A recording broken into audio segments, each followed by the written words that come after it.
Yo, yo, yo, Real Talk Sports with Travis Lamar, Season 2, Episode 3 is in full effect. Let's get right to it. My Chargers lost to the Pittsburgh Steelers 20-10. And if you let Chargers Twitter tell it, the world is coming to an end. The Chargers are pretenders. This is the same old Chargers team. We should have known better. And to me, that's absolutely ridiculous. The majority of Chargers Twitter are just crybabies. They whine, they finicky, and they have horrible takes. First of all, it's just week 3. It's only week 3. And on top of that, do you realize that the Pittsburgh Steelers is one of the most storied franchises in the NFL? Mike Tomlin has 17 straight non-losing seasons. Pittsburgh Steelers in that time has only missed the playoffs 3 times. This is a storied franchise that we just played with a great defense that has one of the best pass rushers in the world, TJ Watt, has one of the best safeties in the world, Minkah Fitzpatrick, a hell of a defensive program, a great culture, and a real athletic quarterback. And we held that team to 20 points, and we only lost by 10. Meanwhile, we had 5 starters get hurt during the game. Our quarterback, our left tackle, our right tackle, our defensive end, and our safety. He got unnecessary roughness call. 5 of our starters got hurt. Before Justin Herbert got hurt, we were winning that game 10-7. We were in the game. It was a competitive game against a competitive team, and y'all think the world is burning? Y'all think the Chargers are, man, that's ridiculous, bro. That's ridiculous. We had a lot of penalties. We had some missed tackles, some things we got to clean up, but we got a whole year to do it. Like, we'll be okay, guys. I don't know if y'all thought we were going undefeated or we going to beat every team we play, but it don't work like that. So, Chargers Twitter really just need to relax. The majority of y'all accounts, man, I can't take it. To be honest, I'm going to start muting accounts because I just can't deal with it. I can't deal with it. Y'all jokey, man. But on top of that, yeah, the injuries. That's the only thing you can say is the same. The injuries. The Los Angeles Chargers cannot stop dealing with major injuries. But I do want to talk about Justin Herbert, though, because his high ankle sprain happened in the past game against the Panthers. And once again, the majority of Chargers Twitter, Justin Herbert got to play. Oh, Justin Herbert is such a tough guy. He got to play. What did I say?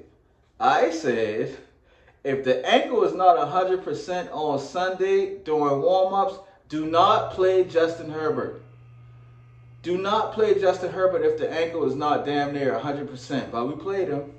We played him, and what happened? He re-aggravated the high ankle sprain. We were lucky. We were lucky that the x-rays came back negative. We were lucky.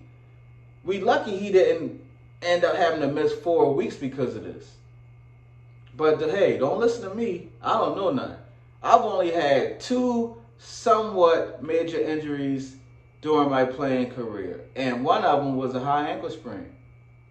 For the first 48 hours, I was on crutches. And the game that Saturday, I got an interception. I tried to make a move and couldn't. I had to go down. The high ankle sprain is not something you can just move on. And you playing against one of the best defensive lines in the world, one of the best defensive pass rushers in the world. Rashawn Slater, our tackle, gets hurt, and you keep Justin Herbert in the game. That's crazy, bro. You got to get off that ankle for it to heal. You got to get off of it. Now, if you had listened to me and sit Justin Herbert, he might have been ready for this Chiefs game coming up. Now Chargers Twitter's like, oh, he definitely can't play against the Chiefs, which obviously makes sense because we'll probably be without our 2 starting tackles. Joe Alt sprained his MCL, so he is high probability not going to play and may miss some more time. Our starting left tackle, Rashawn Slater, has a pec strain, so he's likely not going to play and probably will miss some time. So your 2 tackles are probably going to be out against the Chiefs. You definitely got to sit Justin Herbert. It's not a question. You got to sit him. And the reporters asked Coach Harbaugh, well, why did you play him this week with him dealing with the high ankle sprain? And Coach Harbaugh said, well, you got to let a warrior be a warrior. And y'all know how I feel about Coach Harbaugh. But that philosophy is absolutely ridiculous. It is. Sometimes you got to stop a warrior from being a warrior to protect himself.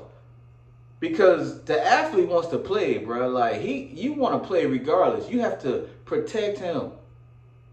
We got a bye coming up. Like, we should have factored that into the equation. But we got lucky. He re-aggravated the high ankle sprain, but the x-rays came back negative.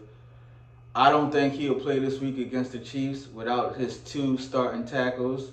And so we'll see what happens. But it's funny to me, man, that for the first 2 weeks of the season, everybody in Chargers land was ecstatic. And we lose one game against a great team, and now the Chargers stink just like always. I don't get it. I really don't get it. And you can say, what? The Panthers are a horrible franchise. Well, the Panthers just beat the Raiders. And you can say, well, the Raiders are not good. Well, the Raiders just beat the Baltimore Ravens, who played in the AFC Championship last season. So what? We lost 20-10 to a Pittsburgh Steelers team that's a storied franchise that always puts out a great defense, and Coach Mike Tomlin is regarded as one of the best coaches in the NFL. You lose by 10 points.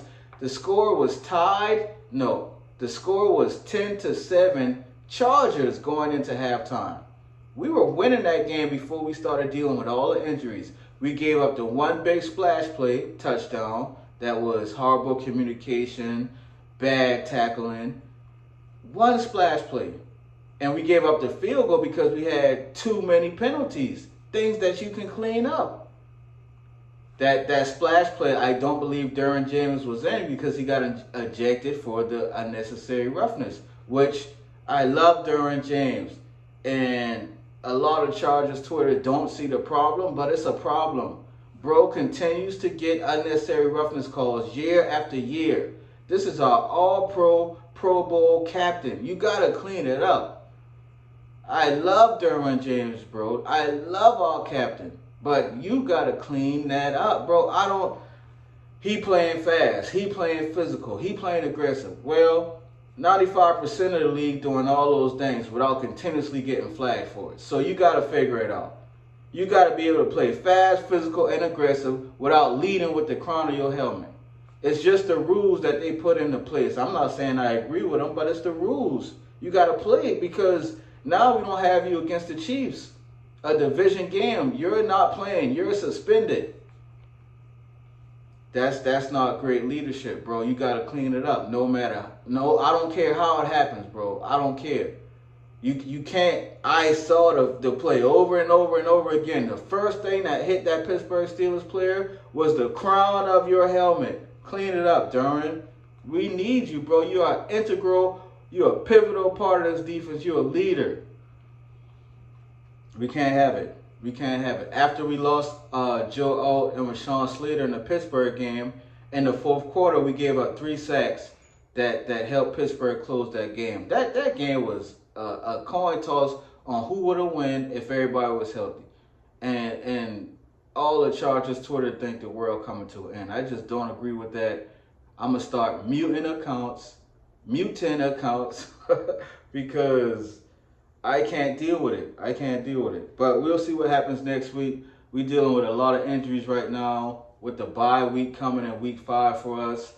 Hopefully we can shock the world and pull up the upset over the Chiefs with a few backups. But either way it goes, we need to just focus on getting healthy, continuing to stack days, getting better and better, and the Chargers will be fine.